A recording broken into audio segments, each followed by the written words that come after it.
Hello ಸ್ನೇಹಿತರೆ, ಭವ್ಯ ಗೌಡ ಬಳಿಕ ಕರ್ಣ ಸೀರಿಯಲ್ಗೆ ಇನ್ನೊಬ್ಬ ಗೌಡತಿಯ ಆಗಮನ ಆಗಿದೆ. ಇವರು ಕೂಡ ಬಿಗ್ ಬಾಸ್ ಕನ್ನಡ ಶೋದಿಂದಲೇ ಸಿಕ್ಕಾಪಟ್ಟ ಹೆಸರು ಮಾಡಿದಂಥವ್ರು. ಜಿ ಕನ್ನಡದ ಕರ್ಣ ಧಾರಾವಾಹಿಯಲ್ಲಿ ಇಬ್ಬರು ಹೀರೋಯಿನ್ ಇರಲಿದ್ದು, ಅದರಲ್ಲಿ ಒಬ್ಬರು ಭವ್ಯ ಗೌಡ ಅನ್ನೋದು ತಿಳಿದು ಬಂದಿದೆ.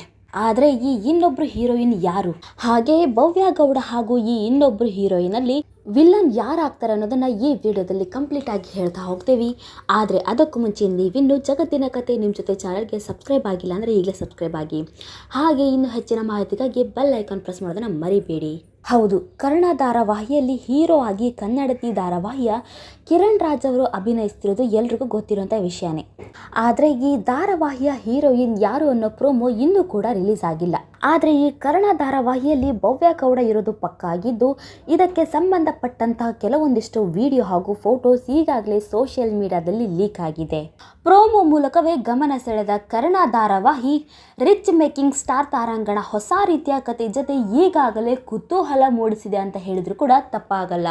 ಈ ಹಿಂದೆ ಕಲರ್ಸ್ ಕನ್ನಡದಲ್ಲಿ ಕನ್ನಡತಿ ಧಾರಾವಾಹಿಯಲ್ಲಿ ನಟಿಸಿದ್ದ ಕಿರಣ್ ರಾಜ್ ಇದೀಗ ಕರ್ಣ ಧಾರಾವಾಹಿಯ ಮೂಲಕ ಜಿ ಕನ್ನಡಕ್ಕೆ ಎಂಟ್ರಿ ಕೊಟ್ಟಿದ್ದಾರೆ. ಮನೆಗೆ ಬೇಡವಾದ ಊರಿನವರಿಗೆ ಬೇಕಾದ ಯುವಕನಾಗಿ ಕಿರಣ್ ರಾಜ್ ಕರ್ಣನ ಪಾತ್ರ ನಿಭಾಯಿಸಿದ್ದಾರೆ. ಈ ಸೀರಿಯಲ್ನಲ್ಲಿ ಅವರಿಗೆ ಖ್ಯಾತ ವೈದ್ಯನ ಪಾತ್ರವಿದೆ.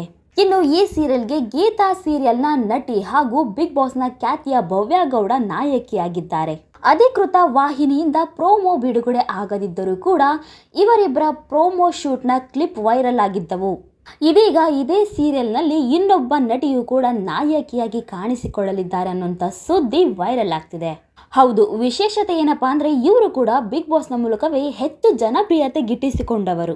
ಅವರು ಬೇರೆ ಯಾರೂ ಅಲ್ಲ, ನಾಗಿಣಿ ಸೀರಿಯಲ್ ಹಾಗೂ ಬಿಗ್ ಬಾಸ್ 10ರ ಖ್ಯಾತಿಯ ನಮ್ರತಾ ಗೌಡ ಕರ್ಣ ಧಾರಾವಾಹಿಯಲ್ಲಿ ಇನ್ನೊಬ್ಬ ನಾಯಕಿ ನಟಿಯಾಗಿ ಕಾಣಿಸಿಕೊಳ್ಳುತ್ತಿದ್ದಾರೆ. ಒಟ್ಟಾರೆ ಹೇಳಬೇಕು ಅಂದ್ರೆ ಇಬ್ಬರು ನಾಯಕಿಯರ ಜೊತೆಗೆ ಕರ್ಣನ ಕತೆ ಹೇಗೆ ಸಾಗಲಿದೆ ಎಂಬಂತ ಕುತೂಹಲ ವೀಕ್ಷಕರಲ್ಲಿ ಕಾಡ್ತಿದೆ. ಆದ್ರೆ ಭವ್ಯ ಗೌಡ ಹಾಗೂ ನಮ್ರತಾ ಗೌಡ ಈ ಇಬ್ಬರಲ್ಲಿ ವಿಲ್ಲನ್ ಯಾರಾಗ್ತಾರೆ ಅನ್ನೋಂಥ ಕುತೂಹಲ ಇನ್ನೂ ಹೆಚ್ಚಾಗಿ ಕಾಡ್ತಿದೆ. ನೋಡಿದ್ರಲ್ಲ ಸ್ನೇಹಿತರೆ, ಈ ಬಗ್ಗೆ ನಿಮಗೆ ಏನು ಅನಿಸುತ್ತೆ ಅನ್ನೋದನ್ನ ನೀವು ಕೂಡ ಕಮೆಂಟ್ ಮೂಲಕ ತಿಳಿಸಬಹುದು.